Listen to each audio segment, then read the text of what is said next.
कभी सोचा है कि जयपुर, अहमदाबाद या अलीगढ़, इन शहरों के नाम आखिर रखे कैसे गए? देखिए, ये सिर्फ नाम नहीं है, ये तो कह सकते हैं इतिहास के वो सुराग हैं जो हमें सीधा उनकी संस्कृति और उनके बनने की कहानियों तक ले जाते हैं।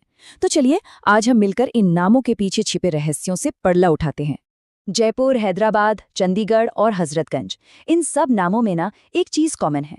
इनके आखिर में आने वाले शब्द पुर, बाद, गढ़ और गंज, ये सिर्फ नाम के हिस्से नहीं हैं, बल्कि ये वो ऐतिहासिक सुराग हैं जो इन शहरों की पैदाइश के बारे में बताते हैं। तो सवाल यही है कि भाई, इन शब्दों का असली मतलब क्या है और ये हमें सिखाते क्या हैं? चलिए, इस रहस्य को परत दर परत खोलना शुरू करते हैं। और हमारी पहली कड़ी है पुर। ये भारत की सबसे पुरानी नाम रखने की परंपराओं में से एक है, जिसकी जड़ें हमारे इतिहास में बहुत बहुत गहरी हैं। तो सबसे पहले पुर, ये संस्कृत भाषा का एक बहुत पुराना शब्द है, जिसका सीधा सा मतलब है शहर या किला। सोचिए, इसका जिक्र हमारे सबसे पुराने ग्रंथ ऋग्वेद में भी मिलता है। ये बात साबित करती है कि भारत में शहर बसाने की ये परंपरा हजारों साल पुरानी है। मतलब पुराने भारत में भी एक प्लान शहर या बस्ती की कितनी अहमियत थी। अच्छा, तो इसका इस्तेमाल होता कैसे था?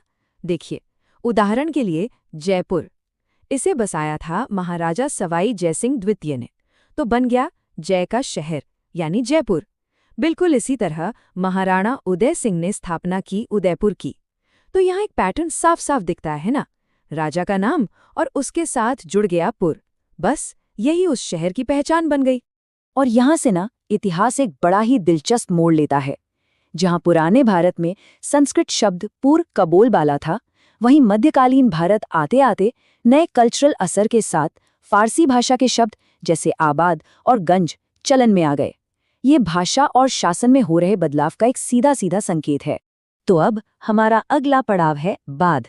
ये शब्द सिर्फ एक नाम नहीं था, बल्कि ये मध्ययुगीन भारत में एक फलते फूलते समृद्ध शहर की निशानी था। बाद असल में फारसी शब्द आबाद से निकला है। इसका मतलब है एक ऐसी जगह जो न सिर्फ बसाई गई हो, बल्कि जहां खुशहाली हो, समृद्धि हो।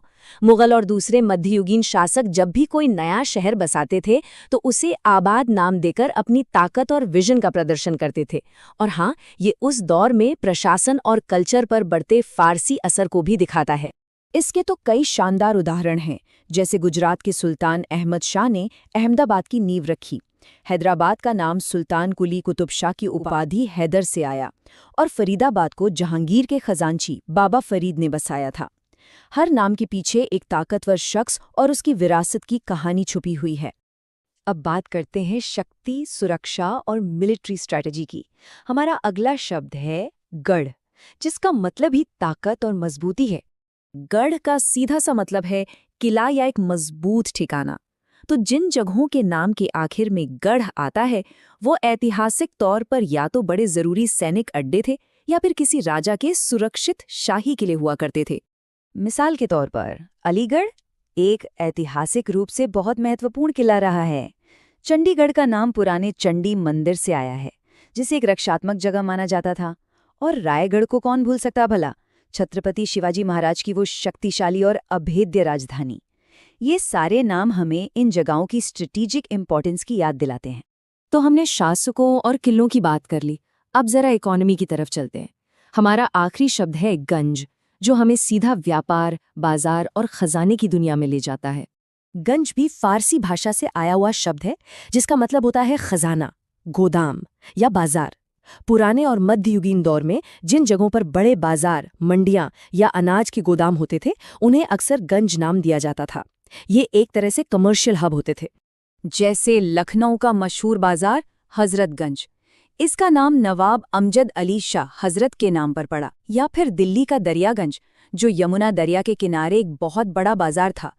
ये नाम उन जगहों की व्यापारिक पहचान को आज भी जिंदा रखे हुए हैं। तो हमने क्या समझा?